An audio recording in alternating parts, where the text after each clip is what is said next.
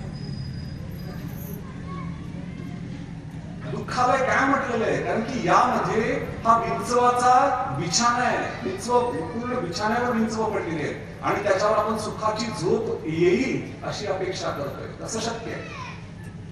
जो बिछाण्यावर पूर्णपणे विंचू गाठलेले आहेत, डंख मारतायत आणि त्या डंखाला आपण जर सुख समजत असू तर आपली फार मोठी चूक आहे. फार मोठी चूक. हरिपाठामध्ये काय सांगायचा प्रयत्न करतायत माऊली? आल्यानो आलिया माऊलींचा अभंग आहे आणि हरिपाठातला अभंग आहे. जिहू वेगू करी म्हणतात. वेदशास्त्र उभारी बाह्य असं वेग कर. तुकाराम महाराजांचे तर भरपूर अभंग आहे. आलिया संसारा उठा वेग करा, शरण जा उदारा पांडुरंगा. देह हे काळाचे, धन कुबेराचे, येथे मनुष्याचे काय आहे. देता देवगीता, नेता नेवगीता, येथे त्याची सत्ता काय आहे. काय आपलं देह हे काळाचे. हा देह काळाचा आहे, आपला नाहीये. हे शरीर आपलं नाहीये. धन कुबेराचे, धन ज्याला आपण कवटाळून बसलेलो आहे ते धन देखील आपलं नाहीये, ते देखील कुबेराचं आहे. आणि जे आपलंय म्हणून समजतोय ते आपलं नसताना जो खरा आपला आहे त्याकडे लक्ष न देणं हा मूर्खपणा, हा शुद्ध मूर्खपणा. भागवतामध्ये सांगितलेलं आहे, दुर्लभो मानुषो देहो देहिनाम क्षणभंगुर तत्रापि दुर्लभम मध्ये वैकुंठ प्रिय दर्शनम. काय म्हणतात भागवत का? दुर्लभो मानुषो देहो. हा मनुष्य देह दुर्लभ आहे. का दुर्लभ आहे? कारण की 84 लक्ष योनी ज्या वेळेला आपली हा आत्मा फिरतो, 84 लाख योनींमधून ज्या वेळेला कुठल्या तरी पूर्व पुण्याईनं आपल्याला मनुष्याचा सुंदर जन्म मिळतो, हे दुर्लभ आहे. लक्ष हे दुर्लभ. दुर्लभो मानुषो देहो देहिनाम क्षणभंगुर. पण जो मनुष्य देह दुर्लभ असून मिळालेला आहे तो सुद्धा क्षणभंगूर आहे. एका क्षणाची सुद्धा शाश्वती नाहीये आपल्याला की आपण पुढचा क्षणाला जिवंत असू का नाही. देहिनाम क्षणभंगुर तत्रापि दुर्लभम मध्ये वैकुंठ प्रिय दर्शन. याच्यामध्ये सुद्धा दुर्लभ काय आहे तर संतांचं दर्शन होणं, संतांचं वाङ्मय ऐकायला मिळणं, संतांचे विचार ऐकायला मिळणं, हे सगळ्यात दुर्लभ गोष्ट. एखाद्या डोंगराची आणि त्याच्या शिखराची कल्पना करूया. आपल्याला वाटतं की शिखरावर जावं आणि शिखरावर जाण्यासाठी मनुष्य प्रयत्न करत असतो. मग डोंगराच्या पायथ्यापासून, त्या पर्वताच्या पायथ्यापासून हळूहळू चढायचा आणि वर जायचा प्रयत्न करतो. आणि ज्यावेळेला वर जातो, अतिशय शिखर ज्याला म्हणतो त्या शिखरावर गेल्यानंतर आपल्याला आनंद वाटतो. तसं 84 लक्ष योनींच्या फेऱ्यातून हा पर्वतरूपी शिखरावर आपण येऊन पोहोचलेलो आहे. कारण की मनुष्याच्या वरची योनी नाहीये.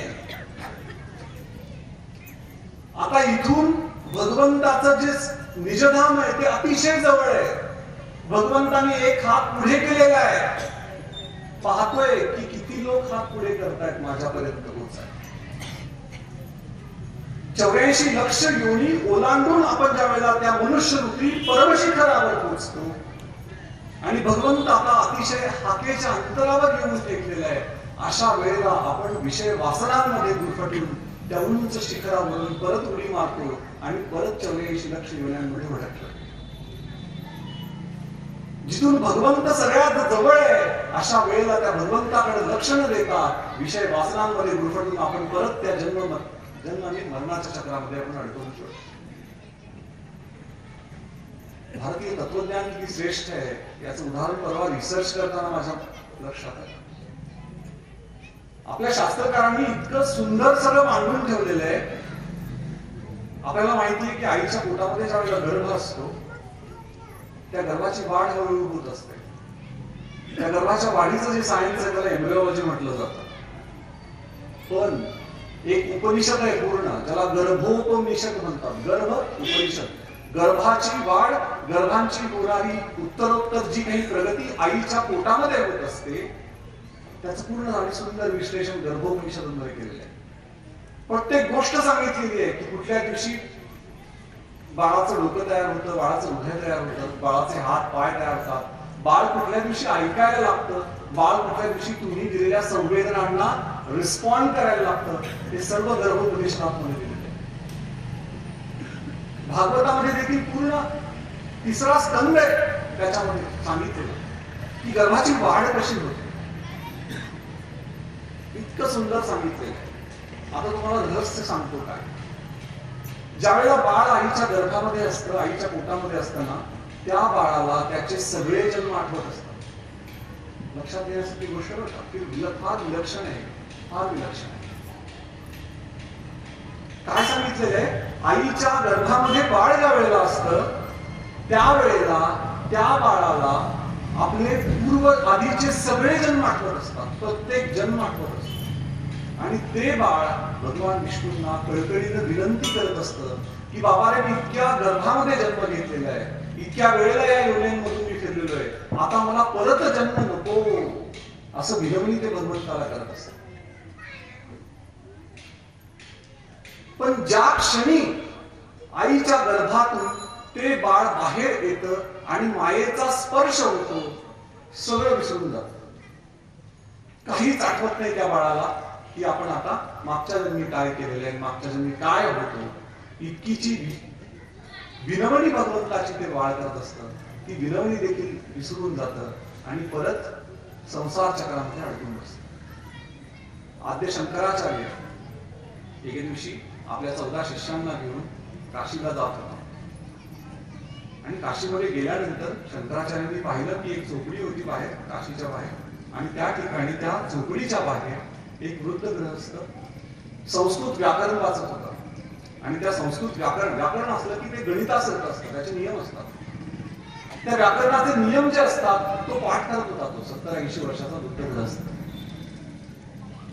आद्य शंकराचार्यांनी पाहिलं त्याच्या जवळ गेले आपल्या शिष्यांसोबत आणि त्याला म्हणायला लागले, काय म्हणायला लागतात माहिती, त्यांनी पाहिलं आहे की तो व्याकरणाच्या नियमांचा अभ्यास करतोय. त्यावेळेला शंकराचार्यांना एक स्तोत्र सुचलेले आहे आणि ते स्तोत्र तुम्हा आम्हाला जीवन बदलवून टाकणारं स्तोत्र आहे.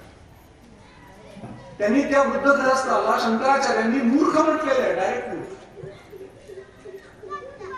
आणि काय स्तोत्र लिहिले, काय म्हणतात शंकराचार्य, अरे 80 वर्ष वय तुझे, तुला आता व्याकरणाचे नियम जाणून काय उपयोग आहे. त्यापेक्षा आता गोविंदाकडे जातो. भज गोविंदम भज गोविंदम भज गोविंदम मूढमते असं म्हटलेलं आहे त्या म्हाताऱ्या माणसाला. आणि त्याला सांगितलेलं आहे की आता गोविंदाचं भजन कर. अरे व्याकरणाचे नियम काय वाचतोयस, अंतकाळी व्याकरण तारणार आहे का तुला, तारणारा भगवंत आहे.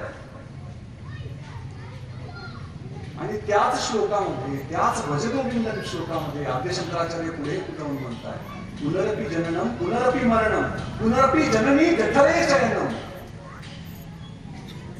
इह संसारे भवदुस्तारे कृपया पारे पाहि मुरारे. हा संसार दुस्तर आहे, मी नाही टाळू शकणार आहे याच्यामध्ये. हे भगवंता, हे गोविंदा, हे नारायणा, तूच मला यातून तारून घेऊन जा. अशी विनवणी आद्य शंकराचार्य या स्तोत्रामधून करण्याचा प्रयत्न. आपल्या मुलांना स्तोत्र शिकवावेत, कथा सांगाव्यात, आपल्या संतांच्या कथा. आणि एक एक श्लोक ज्या वेळेला आपण शिकवायचा प्रयत्न करतो त्यामागची पार्श्वभूमी त्यांना लक्षात येते. आणि मग ती पार्श्वभूमी समजलं तर जीवनाचा खरा अर्थ समजायला मदत होते, समजायला मदत. तरी झडझडून महिला आणि झडझडून जायचंय का, कारण की या गर्भाच्या फेऱ्यांमध्ये अडकलेलो आहे आणि कित्येक वर्ष परत अडकणार आहोत, माहित नाहीये. हा मनुष्य जन्म शेवटचा आहे असं समजायचंय, हा क्षण शेवटचा आहे असं समजायचंय, आजचा दिवस शेवटचा असं समजायचंय. आणि या क्षणाला भगवंताला शरण जायचंय, भगवंताला शरण. तरी झडझडवली वैला म्हणून म्हणतायत की सगळं सोडून दे बाबा आणि भक्ती मार्गाला लाग. का तर ते मायानदीचं स्वरूप माऊलींना माहिती आहे. मायेचं स्वरूप जर समजायचा प्रयत्न केला तर 7वा अध्याय आपल्याला वाचावा लागेल. 7व्या अध्यायामध्ये भगवंतांनी सांगितलंय, दैवी हैषा गुणमयी मम माया गुणस्तया मामेव ये प्रपद्यन्ते माया मेताम तरन्ति ते. दैवी हैषा गुणमयी मम माया दुरत्तया.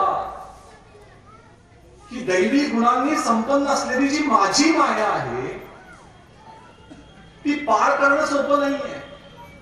दुरत्तया अशा शब्द आहे. भयंकर कठीण आहे. भयंकर कठीण. मामेव ये प्रपद्यन्ते माया मेताम तरन्ति ते.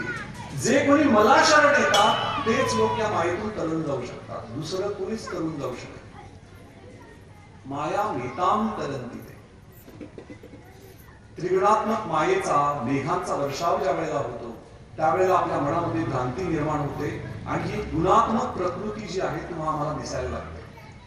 आपलं आत्मस्वरूप जे आहे ते अद्वैत आहे, भगवंताशी एकरूप झालेलं आहे. पण ज्या वेळेला आपल्या मनामध्ये द्वैत भाव निर्माण होतो आणि आपण इतरांना आपल्यापेक्षा वेगळं समजायला लागतो त्यावेळेला त्रिगुणात्मक प्रकृती आपल्यावर हावी होते आणि आपण गुणांच्या अधीन व्हायला लागतो. भगवंतांनी 7व्या अध्यायात सांगितलं आहे गुणांच्या अधीन होतो. आणि जसं जसं आपण त्रिगुणाच्या अधीन होत जातो तसं तसं आपण या मायेच्या या भवसागरामध्ये रसातळाला जातो. अतिशय बुडून जायला लागतो. वाचायचा क्षणभंगूर सुद्धा तिथं आपल्याला चान्स मिळत नाही. मग ही माया तरुण जाण्याचा प्रयत्न कुणी करत नाही का? असंही नाहीये. माया तरुण करण्याचा प्रयत्न, ही माया नदी, हा भवसागर तरुण जायचा प्रयत्न खूप लोक करतात. ज्यांना असं वाटतं ना की मी माझ्या बुद्धीच्या जोरावर या माया नदीला क्रॉस करून पुढे जाईन भगवंताकडे, असे लोक आपल्या बुद्धीच्या जोरावर प्रयत्न करता करता कुठे बेपत्ता झाले कुणालाच माहित नाही. अजूनही त्यांचा थांग पत्ता लागलेला नाही.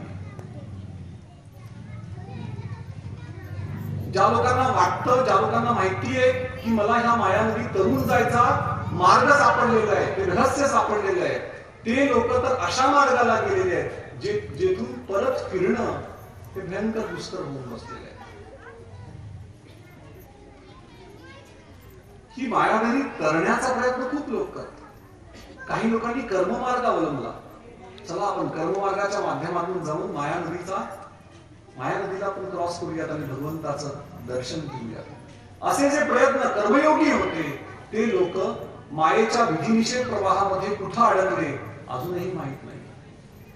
काही लोकांनी यज्ञ दान आणि तप करण्याचा मार्ग अवलंबला आणि याच्या माध्यमातून भगवंताला प्राप्त करण्याचा प्रयत्न केला. त्या लोकांनी त्या यज्ञ दान आणि तपाच्या माध्यमातून पुण्य स्वतःच्या गाठी बांधलं आणि त्या पुण्याच्या आधारे ते स्वर्गात गेले. पण ज्या क्षणी ते पुण्य संपलं परत पुनरपि जननम पुनरपि मरणम पुनरपि जननी जठरे शयनम. पुण्य संपलं की परत विवेक ढासळतो आणि परत आपण गर्भामध्येच फिरत राहतो. काही तरुण लोकांनी संन्यास घ्यायचा विचार केला आणि संन्यासाच्या माध्यमातून ही दुस्तर अशी भवनदी पार करण्याचा प्रयत्न केला. पण त्या तरुणांना देखील शेवटी मायेनं हेरलं आणि कामनेमध्ये अडकवून त्यांना रसातळाला येऊन दिलं. माया नदी अशी आहे की या ठिकाणी विवेक रूपी नाव जी आहे, वैराग्याची जी नाव आहे ती प्रवेश करणं फार कठीण होऊन बसलेलं आहे. आणि जसं जसं कलियुग पुढे चाललंय तशी ही माया नदी अजून त्याला पूर आलेला आहे, मोठ्या प्रमाणात पूर आलेला आहे. ती पार करणं अजून कठीण होत चाललेलं आहे असं भगवंत सांगतात. मग कुणाला शक्य आहे हे माया नदी करणं? तर माऊली सांगायचा प्रयत्न करतात, एकच लीला सरले जे सर्व भावे मज भजले. इथं पार कोणी करू शकतं? जे सर्व भावे मज भजतात तीच लोक मला पार करू शकतात, या नदीला पार करू शकतात आणि भगवंतापर्यंत पोहोचू शकतात. त्या भगवंतापर्यंत पोहोचायचं असेल तर ती माया नदी पार करणं गरजेचं आहे. आणि माया नदी पार करायची असेल तर शरणागती महत्वाची. शरणागतीशिवाय तरणोपाय नाही. समर्थ रामदासांनी करुणाष्टक लिहिले, अतिशय सुंदर करुणाष्टक. मनाचे श्लोक तुम्हाला सगळ्यांना माहित असतात. करुणाष्टक हा कधी लोकांनी वाचला, कधी करुणाष्टकांचा आस्वाद.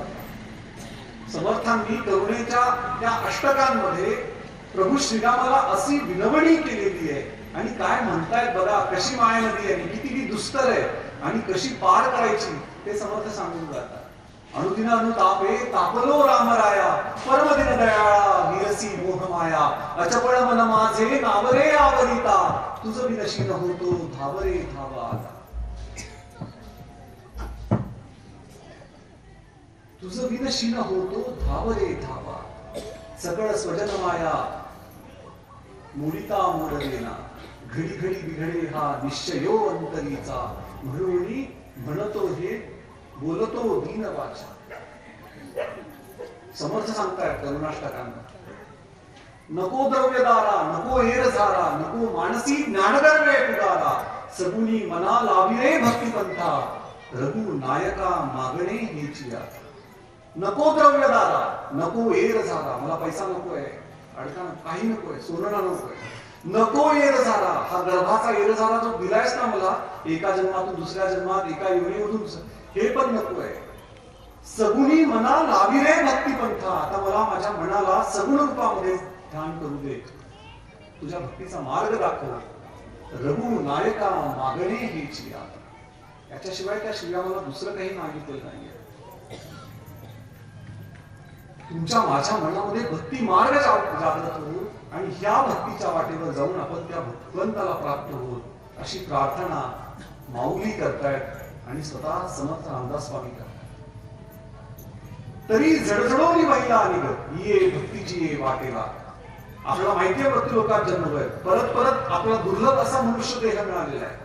आता या क्षणाला आपल्याला माहित नाहीये की शेवटचा दिवस कुठला आहे, तर एकही क्षण वाया न घालता ये भक्तीची ये वाटेला. आता भक्तीच्या वाटेवर लागलं पाहिजे, लागलंच पाहिजे का, तरणोपाय याच्याशिवाय नाहीये, दुसरा उपाय तिथं नाहीये. कारण आपल्याला काय वाटतं की 3 कर्मांचा जो आहे आपल्या प्रारब्ध, संचित आणि क्रियमान, हे जे कर्म आहेत ते आपल्या मागे लागलेले आहेत आणि ते आपल्याला सुधरूच देत नाहीत असं आपल्याला वाटतं. पण तुकाराम महाराज काय म्हणतात, प्रारब्ध क्रियमान भक्ता संचित नाही जाण. तुकाराम महाराजांचं म्हणणं आहे, स्पष्ट म्हणणं आहे, जे भक्त लोक आहेत, ज्यांनी भक्ती मार्ग अवलंबलेला आहे, त्यांना प्रारब्धाचा, क्रियमानाचा आणि संचिताचा स्पर्श होत नाही. का, तेही लक्षात घ्यायचं. संचित जे आहे, जे आपल्या फार पूर्वीच्या जन्मातलं जे काही आपण कर्म केलेले आहे त्याला संचित कर्म म्हणावं. ज्या वेळेला आपण भगवंताचं नामस्मरण करायला लागतो, एकेका नावा गणिक आपल्या पूर्वजन्मातले पापाचे गोदामच्या गोदाम जळून खात होतात. एक एक नाव घेतल्यानंतर संचित भस्म होऊन जात. पण आपल्याला वाटतं की मी इतकं नाव घेतो तरी माझे इतके कस काय अजून नाही भस्म झाले. किती जन्म आहेत माहितीये का आपल्याला? 84 लाख योनींमध्ये किती पापाचे गोदाम करून ठेवलेत माहित नाहीये आपल्याला. इतके आहेत की ते किती नाव घेतलं तर तरी पण कमी आहे. तर ज्या वेळेला भगवंताचं नामस्मरण आपल्या मुखामध्ये होतं त्यावेळेला संचित कर्म जळून भस्म होऊन जातं. क्रियमान काय असतं की जे कर्म करतो ते क्रियमान आहे सध्या प्रेझेंट टेन्स मध्ये. मग क्रियमान कसं उद्ध्वस्त होतं? भक्तीच्या मार्गावर क्रियमान कसं उद्ध्वस्त होतं? क्रियमान आपल्याला लागतं केव्हा, ज्या वेळेला कर्तेपणा आपण घेतो ना त्यावेळेला क्रियमानाचा स्पर्श आपल्याला होतो. पण ज्या वेळेला आपण भगवंताची भक्ती करायला लागतो आणि प्रत्येक कर्म भगवंताला समर्पित करतो त्यावेळेला त्या ठिकाणी कर्तेपणा आपला नसून आपण सर्व भगवंता करता करतो. आणि ज्या वेळेला आपलं कर्तेपणा आपण भगवंताला देतो त्यावेळेला क्रियमान आपल्याला स्पर्श करू शकत नाही. समर्थ रामदासांनी दासबोधामध्ये सांगितलंय, मी करता ऐसे म्हणसी तेने तू कष्टी होसी, राम करता म्हणता पावसी यशक कीर्ती प्रताप. मी करता असं जर म्हटलं तर आपण दुःखी होणार आहोत. राम करता म्हणता पावसी यशक कीर्ती प्रताप. आपलं कर्ते पण भगवंताला द्यायचं नाही, मोकळं होऊन जायचं. मोकळं होऊन जायचं. देह हे काळाचे धन कुबेराचे. इथं आपलं काय आहे आपलं म्हणायला? भगवंता खेरीज आपलं कोणी नाही. क्रियमान संपलं संचित तर उद्ध्वस्त झालेलं आहे, राहिलंय प्रारब्ध. मग प्रारब्धाचं काय तेवढं? ज्या वेळेला आपण भगवंताची भक्ती करायला लागतो, भगवंताच्या अनुसंधानामध्ये असतो, भगवंताचं चिंतन आपल्या अंतःकरणामध्ये होत असतं, त्यावेळेला प्रारब्ध जरी असले तरी ते आपण आनंदाने भोगू शकतो. सगळ्या संतांनी बघा, सगळ्या भक्तांनी बघा, त्यांचं प्रारब्ध जे आहे, प्रारब्ध कोणाला चुकत नसतं. प्रारब्ध हे भोगूनच चुकवायचं असतं. प्रारब्ध चुकवता येत नाही, पण ते प्रारब्ध असेल आणि भगवंताचं नामस्मरण अंतःकरणामध्ये आणि मुखामध्ये होत असेल तर प्रारब्धाचा दुःख आपल्याला होत नाही. शरीर भोगू देत नाही प्रारब्धाचे दुःख, पण मन भगवंताच्या चरणी जर अर्पण असेल तर तो प्रारब्धाचा सुद्धा स्पर्श आपल्याला होत नाही. संचित उद्ध्वस्त झालं, प्रियमाणाचा स्पर्श नाहीये आणि प्रारब्ध तुम्हाला दुःख देऊ शकत नाहीये. प्रारब्ध प्रियमान भक्ता संचित नाही जाण. भक्तीच्या वाटेला का? कारण की इतर मार्गामध्ये जर आपण जायचा प्रयत्न केला, कर्मयोगी व्हायचा प्रयत्न केला, ज्ञानयोगी व्हायचा प्रयत्न केला, ध्यानयोगी व्हायचा प्रयत्न केला, तर या सगळ्यांमध्ये हा दोष लागतो. कर्ममार्गामध्ये काय होतं की मी हे करतोय, हा अहंकार जागृत होतो आणि तो अहंकार आपल्याला कधी कळतो लक्षात देखील येत नाही. माणूस चोरी करताना सांगत नाही कुणाला की मी चोरी केली इतरांच्या घरामध्ये, पण 10 रुपये 50 रुपये इतर जर सप्त्याला दान दिले ना, गावभर दिंडोरा पिटायची सवय. कर्म मार्गातला हा दोष आहे. चांगलं कर्म करतो ज्या वेळेला आपण चक्क गावाला सांगून टाकतो की मी हे केलं, अहंकार, आणि तो अहंकार त्या कर्म योग्याला गिळंकृत करून टाकतो, नामशेष करून टाकतो. कर्म मार्गाचा सगळ्यात मोठा दोष म्हणजे अहंकार आहे त्या मार्गी लागलेला. ध्यान मार्गाचा विचार करूया. ध्यान मार्गाच्या मार्गावर जर लागलो तर 6वा अध्याय जर काढून बघितला, ज्याच्यामध्ये माऊलींनी कुंडलिनी योग विशद केलेला आहे. जे पिंडी ते ब्रह्मांडी हा जो रहस्यमय सिद्धांत आहे तो माऊलींनी 6व्या अध्यायामध्ये सांगायचा प्रयत्न केला. पण त्या 6व्या अध्यायामध्ये माऊली एका ठिकाणी सांगून जातात, ये मार्गीचा कापडी महेश अजुनी. या ध्यान मार्गावर, या रस्त्यावर चाललेला भगवान श्री शंकर जे आहेत ते सुद्धा या रस्त्यावरचे वाटचाल आहेत. ये मार्गीचा कापडी महेश अजुनी असं माऊलींनी म्हटलं. ध्यान मार्ग इतका सोपा नाहीये. आणि आपण कुठल्या युगात आहोत लक्षात घ्या, कलियुगात आहोत. कलियुगामध्ये ध्यान का कठीण आहे? आपण खातोय ते अन्न शुद्ध नाहीये, आपण श्वास घेतोय ती हवा शुद्ध नाहीये, आपण पाणी पितोय ते पाणी शुद्ध नाहीये, आणि आपण या सगळ्या त्या पाण्यातून, त्या हवेतून आणि त्या अन्नातून बनणारं जे शरीर आहे आणि ते जे मन आहे, त्या मनातले विचार देखील शुद्ध राहिलेले नाहीये. ना शरीर शुद्ध आहे, ना मन शुद्ध आहे. जर ही शुद्धता नसेल तर कसं ध्यान लागणार आहे सांगा? कसं ध्यान लागणार? आणि ज्ञानाच्या मार्गावर देखील सगळ्यात मोठा दोष परत येतो, तो येतो अहंकाराचा. ज्ञानाला थोडासा सुद्धा लगेच कळायला लागतो, आणि मला एवढं माहिती आहे. तर हा जो अहंभाव आहे हा आपल्याला गिळंकृत करून टाकतो. तो अहंभाव आपल्या मनामध्ये ठेवता कामा नये. म्हणून माऊली सांगताय, तरी झडझडवणी महिला निघ ये भक्तीची वाटेला. दुसऱ्या कुठल्याच मार्गावर जायचा विचार देखील करू नकोस, ज्ञानी होऊ नकोस, मार्ग अवलंबायचा विचार करू नकोस, ना ध्यानाच्या मार्गावर जाऊ नकोस. ये सरळ सांगतोय मुकाट्यानं भक्तीच्या वाट्याला. ये भक्तीची ये वाटेला. का हो बाबा भक्तीच्या वाटेला लागतंय? का? अनन्यश्चिंतयन्तो माम ये जना पर्युपासते तेषां नित्याभियुक्तानां योगक्षेमं वहाम्यहम्. भगवंतांनी भगवद्गीतेमध्ये ग्वाही दिली आहे. अनन्यश्चिंतयन्तो माम ये जना पर्युपासते. जे माझे अनन्य चिंतन करतात, अनन्य भक्ती करतात, तेषांहि नित्याभियुक्तानां योगक्षेमं वहाम्यहम्. तुमच्या माझ्या जीवनाचा भार भगवंतांनी घेतलेला आहे. जे भगवंताची अनन्य साधारण भक्ती करतात. आपला भार भगवंतावर सोडायचा आणि आपण त्याची आनंदाने भक्ती करायची. का भक्ती मार्ग करायचा? एक दृष्टांत घ्याव्यात म्हणजे लक्षात येईल.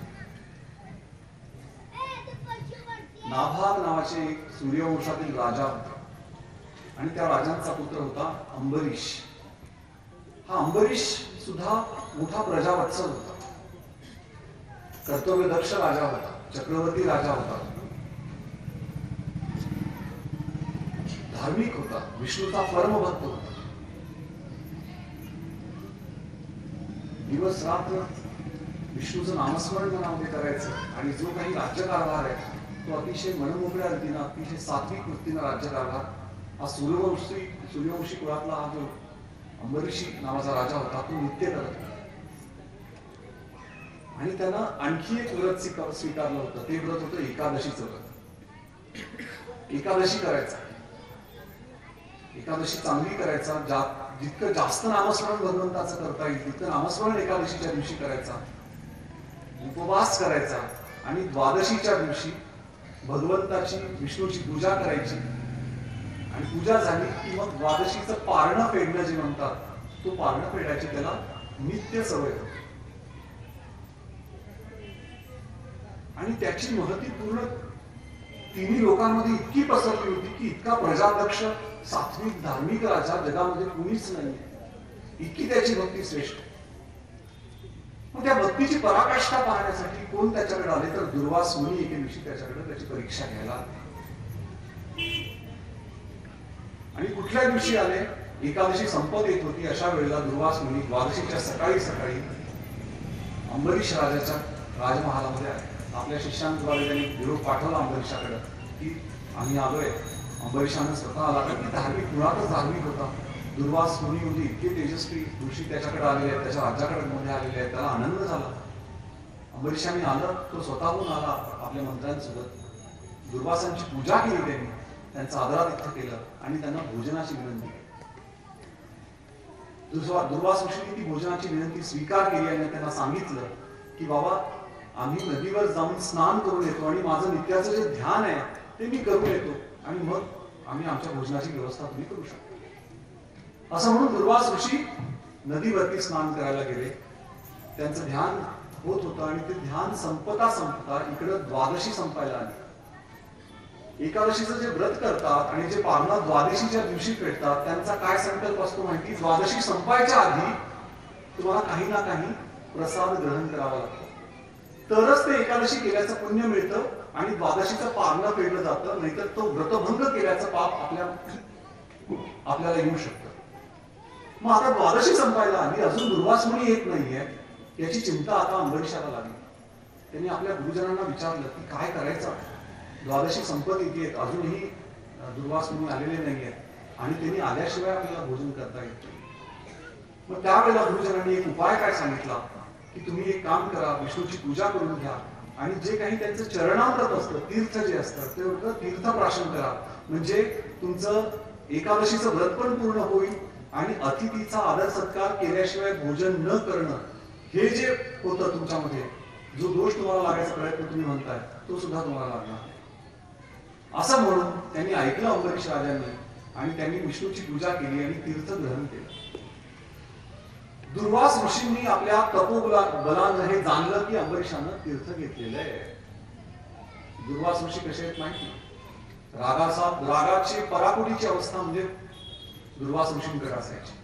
त्यांनी जाणलं, ताडकन त्यांनी नदीवरून आले, राजमहालामध्ये आले आणि अंबरीशाला सांगितलं की तू आज आमचा अपमान केलेला आहेस, एका अतिथीचा अपमान करण्याचा दोष तुला लागलेला आहे, हे पाप तुला लागलेलं आहे आणि याची शिक्षा तुला द्यायला पाहिजे. म्हणून त्यांनी आपल्या डोक्यावरचा एक केस काढला आणि त्या केसामधून कृत्या नावाची राक्षसन त्यांनी उत्पन्न केली. काय नाव होतं? कृत्या. भयंकर दिसणारी अशी कृत्या उत्पन्न केली आणि दुर्वासांनी त्यांना सांगितलं की आता अंबरीशाचा वध कर. ती कृत्या उत्पन्न झालेली कृत्या आता अंबरीश राजांकडे जाते. त्यावेळेला अंबरीश राजांनी मनापासून भगवान विष्णूची विनंती केली की ही जर तुझी इच्छा असेल भगवंता, हे देखील मला मान्य आहे, मी तुला अनन्य भावे शरण आहे. आणि असं म्हणून भगवंताचं नामस्मरण श्री अंबरीश ऋषी, जे अंबरीश राजा होता, त्या ठिकाणी करायला लागले. आता कृत्या येऊन अंबरीशाचा वध करणार तितक्यात त्या ठिकाणी विष्णूंचं सुदर्शन चक्र प्रकट झालं आणि एका क्षणामध्ये सुदर्शन चक्राने कृत्याचा भेद केला आणि कृत्याला संपवून टाकलं. फक्त कृत्याला संपवून टाकलं इतकंच नाही, त्या सुदर्शन चक्र आता दुर्वास मुनींच्या मागे लागलं. दुर्वास ऋषींच्या मागे. दुर्वास ऋषीने तिथून पळ काढला. पहिल्यांदा गेले इंद्राकडं. इंद्राला सांगितलं, बाबा रे मला याच्यापासून वाचव, या सुदर्शन चक्रापासून वाचव. इंद्र म्हणाले, नाही, सुदर्शन चक्रापासून वाचवण्याचं सामर्थ्य माझ्यामध्ये नाहीये, तुझा ब्रह्मदेवाकडे. ते गेले ब्रह्मदेवाकडे. ब्रह्मदेवाला विनंती केली, मला वाचवा सुदर्शन चक्रापासून. त्यांनी म्हणाले, नाही, मी सुद्धा असमर्थ आहे, तू जा महादेवाकडं. महादेवाकडे आले. महादेवांनी सांगितलं, बाबा रे माझं सुद्धा सामर्थ्य नाहीये सुदर्शन चक्राला थांबवायचं. ज्यांचं चक्र आहे त्यांच्याकडे जा, बघ काही उपाय मिळतो का. भगवान विष्णूकडे दुर्वास मुनी आले, त्यांना शरण गेले. त्यांना सांगितलं की मला वाचवा या चक्रा, तुमच्या सुदर्शन चक्रापासून. त्यावेळेला भगवान विष्णूंनी काय म्हटलंय माहिती, सुदर्शन चक्र हे माझ्या देखील ताब्यात नाहीये. का? कारण की हे सुदर्शन चक्र याची उत्पत्तीच भक्तांच्या रक्षणाकरता झालेली आहे. आणि त्यांच्या भक्तावर जर कोणी आरोप केला, जर काही संकट आलं आणि एकदा का जर ते माझ्या बोटातून निघालं की ते परत त्याचा ध्येय साध्य केल्याशिवाय माझ्यापर्यंत येऊ शकत नाही. मी सुद्धा असमर्थ आहे या सुदर्शन चक्राला माझ्यापर्यंत वापस घेण्यामध्ये. आता एकच उपाय आहे, काय? तू जा अंबरीशाला शरण. तो जर मान्य झाला तर हे चक्र थांबू शकेल. दुर्वास मुनी आले, अंबरीशाला शरण आलं आणि सांगितलं की मला माफ करा, मी तुमच्या भक्तीचा आणि भक्ती मार्गाचा अपमान केला. गडगडले त्याच्या पायावर. तो अंबरीश राजा होता, धार्मिक होता. त्यांनी उठवलं दुर्वासांना आणि विनवणी केली सुदर्शन चक्राला की थांबा तुम्ही आणि यांना या त्रासातून मुक्त करा. त्यावेळेला सुदर्शन चक्र थांबलं आणि आपल्या परत भगवान विष्णूंच्या हाताकडे ते गेले. का भक्ती मार्ग? कारण की भगवंत भक्ताच्या शिवाय राहत नाही आणि भक्तावर येणारं एक एक संकट हे भगवंताचं स्वतःवरचं संकट आहे असं म्हणून भगवंत समजतो आणि त्या भक्ताला त्यातून तारतो. म्हणून ये भक्तीची ये वाटेला. का भक्ती मार्गाला लागायचंय? कारण की इथं आपला भार भगवंतांनी घेतलाय. आपला भार भगवंतांनी. आणि ज्यावेळेला भार भगवंतांनी घेतलाय तर आपल्याला कसलं हो दुःख, आपल्याला कसली हो चिंता. ये भक्तीची ये वाटे लागा, जिया पावसी अव्यंग निजधाम माझे. या भक्तीच्या वाटेवर जर तू लागलास तर तुला अव्यंग असं निजधाम माझं प्राप्त होणार आहे. मग भक्ती मार्ग म्हणजे काय? ये भक्तीची ये वाटे लाग म्हणजे काय? फक्त भगवंताचं नामस्मरण करणे म्हणजेच भक्ती आहे का हो? नाही. त्याचा उपाय देखील माऊलींनी सांगितलाय. जे जे भेटे भूत येते मानिजे भगवंत, हा भक्ती योग निश्चित जाण माझ. इथं बसून भगवंताचं नाव घ्यायचं आणि घरी जाऊन आई वडिलांना राग, आई वडिलांची सेवा नाही करायची, आई वडिलांना शिव्याशाप द्यायचं, हा नाहीये भक्ती मार्ग. हा नाहीये. काय भक्ती मार्ग लक्षात घ्या. जे जे भेटे भूत तेते मानिजे भगवंत, हा भक्ती योग निश्चित जाण माझा. हा निश्चित मार्ग आहे. फक्त नामस्मरण करून नाही तर सर्व समाचार चराचर सृष्टीमध्ये तोच वारलेला आहे, त्याच्याशिवाय कोणी नाहीये. भगवंताशिवाय कोणी नाहीये. हे ज्या वेळेला कळतं ती भक्ती फुलते. लक्षात घ्या. ती भक्ती प्रज्वलित होते आणि ती भक्ती आपल्या भगवंताकडे होऊन जाते. हे विश्वची माझे घर, ऐसी मती जयाची स्थिर, किंबहुना चराचर आपणची झाला. फक्त आपलं घर आपलं घर नाहीये तर हे विश्व आपलं घर आहे. या विश्वात राहणारा प्रत्येक माणूस माझा आहे, माझा भगवंत आहे. तुकाराम महाराजांच्या शब्दात सांगायचं झालं तर, कुण्याही जीवाचा न घडो वत्सर वर्म सर्वेश्वर पूजनाचे. विष्णुमय जग वैष्णवांचा धर्म, भेदा भेद धर्म मंगळ. विष्णुमय जग, पूर्ण जग विष्णुमय. प्रत्येक तत्वामध्ये, चराचरामध्ये, प्रत्येक प्राणी मात्रांमध्ये विष्णू भरले, भगवान भरले. आणि अशी ज्या वेळेला भक्ती आपण करायला लागतो त्या वेळेला आपल्याला ती भक्ती भगवंतापर्यंत घेऊन जाते. एका गावामध्ये एक गरीब माणूस राहत होता आणि त्याला अर्धांग वायू झाल्यामुळं, पॅरालिसिस झाल्यामुळं त्याला चालता फिरता येत नव्हतं आणि गरीब असल्यामुळं त्याला खायची प्यायची सुद्धा त्याची रोजची व्यथा होता. भुकेला व्याकुळ व्हायचा. मग शेवटी भीक मागल्या खेरीज त्याच्यासमोर काही पर्याय राहत नव्हता. भीक मागायला जायचा. 4 घरामध्ये जे काही मिळायचं तर खात असत. 2 दिवस झाले भीक मागितली त्यांनी 5-50 घरामध्ये. एकाही माणसाने त्याला ना अन्न दिलं खायला, ना 4 पैसे दिले त्याला काहीतरी, म्हणजे पैशाचं तू काहीतरी अन्न दिले, काहीच नाही.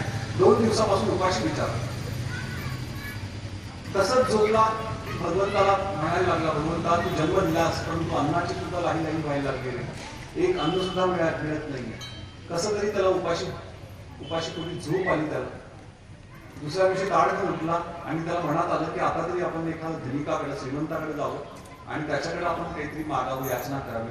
म्हणून ज्या गावातला सगळ्यात जो श्रीमंत माणूस आहे त्या शेठच्या, त्या सावकाराच्या घरी गेला. त्याच्या समोर जाऊन याचना करायला लागला, द्या काहीतरी. सावकारानं पाहिलं त्याला एकदा, दुर्लक्ष केलं त्याच्याकडे. परत त्यांनी विनवणी केली, द्या काहीतरी, 2 दिवसापासून उपाशी आहे, काहीच नाहीये पोटामध्ये. भूक फार अवघड गोष्ट असते बरं. तरी सुद्धा सावकाराचं लक्ष नव्हतं. तरी त्यांनी परत विनंती केली. तो कामात होता, यांनी परत विनंती केली. आता मात्र सावकाराला राग आला आणि बाजूला थंड पाण्याचं बकेट भरून ठेवलेलं होतं. त्यांनी ते बकेट त्या माणसाच्या डोक्यावरती रिकामं पूर्ण थंड पाण्याची आंघोळ त्याला घातली. वाईट वाटलं, स्वतःच्या जन्माचं वाईट वाटलं की जन्माला आलो आणि या प्रकारची याचना, या प्रकारची अवहेलना आपल्याला व्हायला लागली. त्यांनी मनात ठाम निश्चय केला की आपण आता आत्महत्या करायची. आत्महत्या करायची म्हणून शेजारच्या गावाच्या शेजारी जी नदी होती त्या नदीमध्ये जाऊन आता आत्महत्या करण्यासाठी त्यांनी उडी मारली. उडी मारल्या सुदैवानं त्या नदीच्या शेजारीच एक संत त्या ठिकाणी साधू बसले होते. त्यांनी पाहिलं ह्याला की हा बुडतोय. त्यांनी देखील उडी मारली आणि त्याला वाचवून नदी काठी आणलं आणि विचारलं, का रे बाबा आत्महत्या करतोय? सांगितली कर्म कहाणी आपल्या की भुकेने व्याकुळ आहे आणि मला अन्न नाहीये, काय करणार नाही असं जगून तरी. तू चुकीच्या लोकांकडे भीक मागतोस, चुकीच्या लोकांकडे याचना करतोस.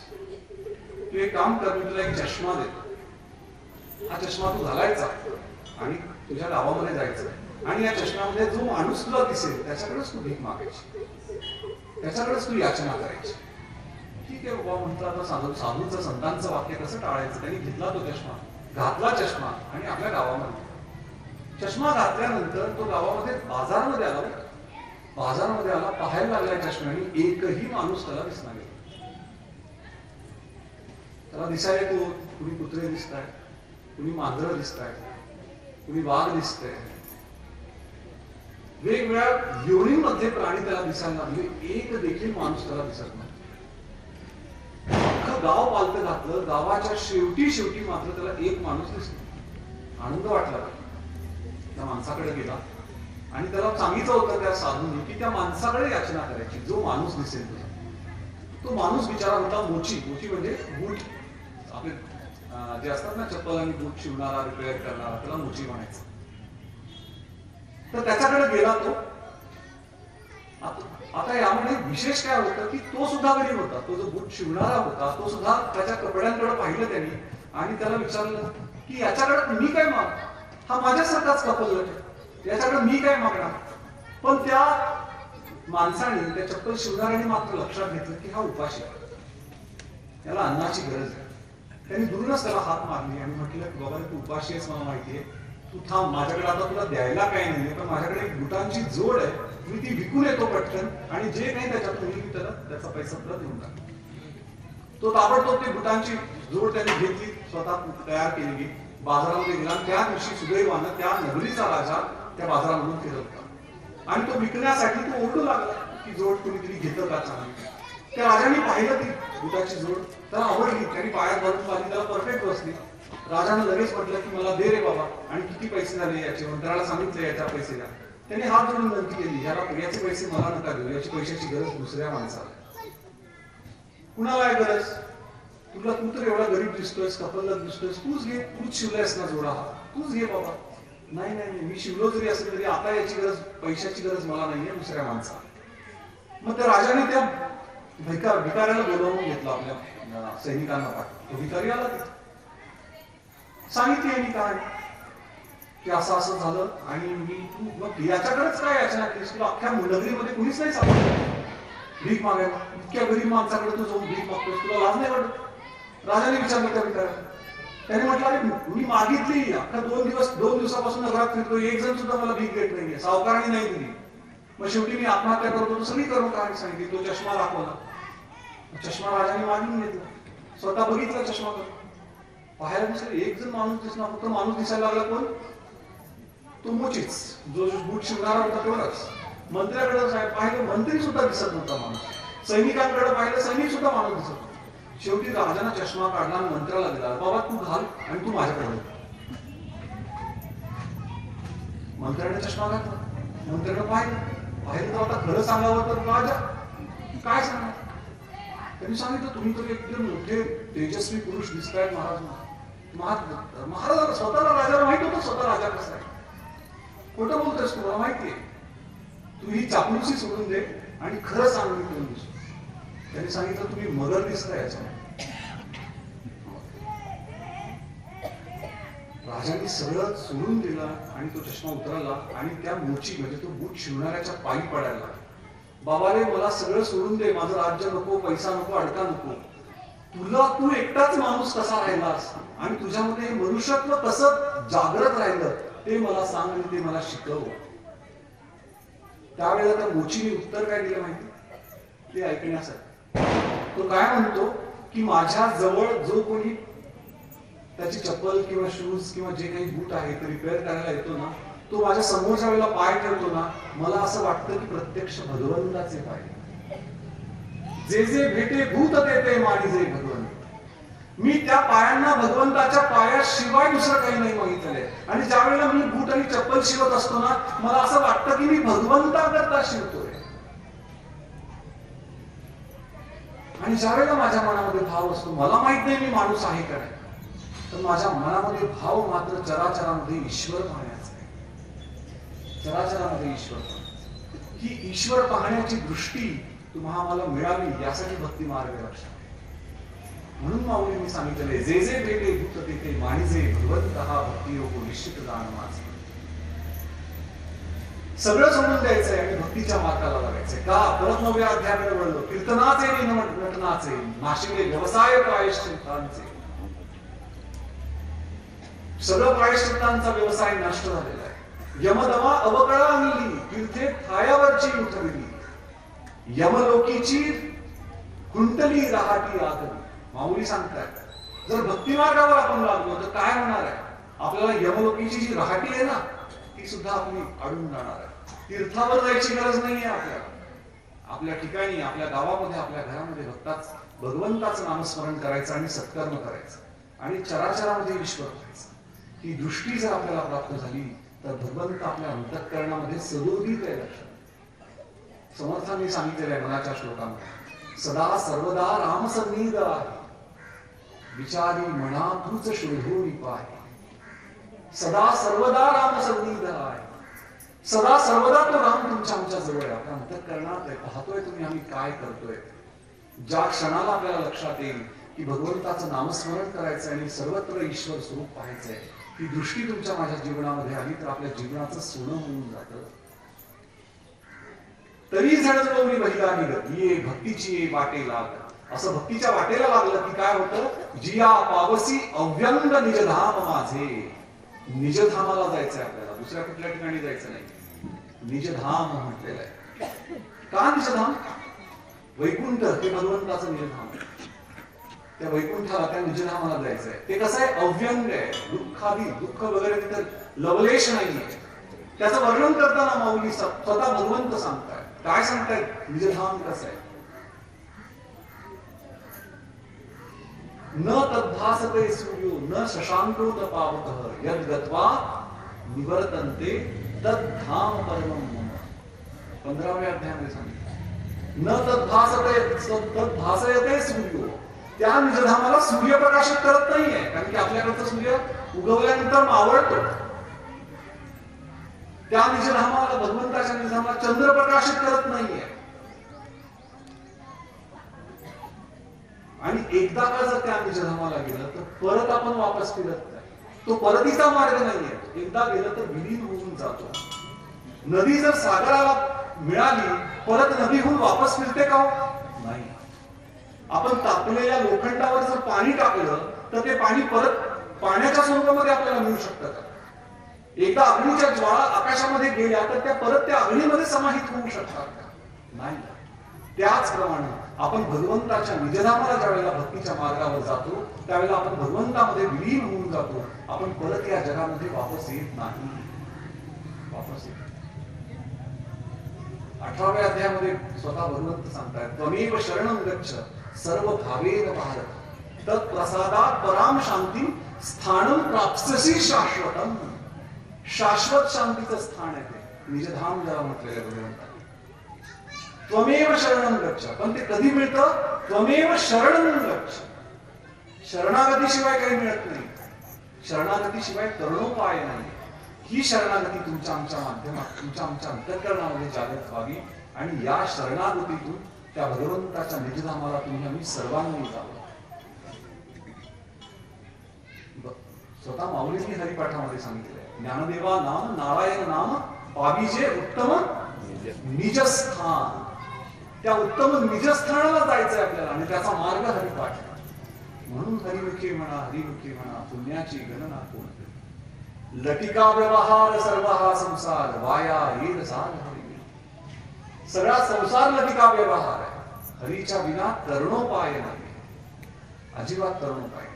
म्हणून माऊली सांगतायत, तरी झळझळवणी बहिला आणि ये भक्तीची वाटे लाग जिया पावसी अव्यंग निजधाम माझे.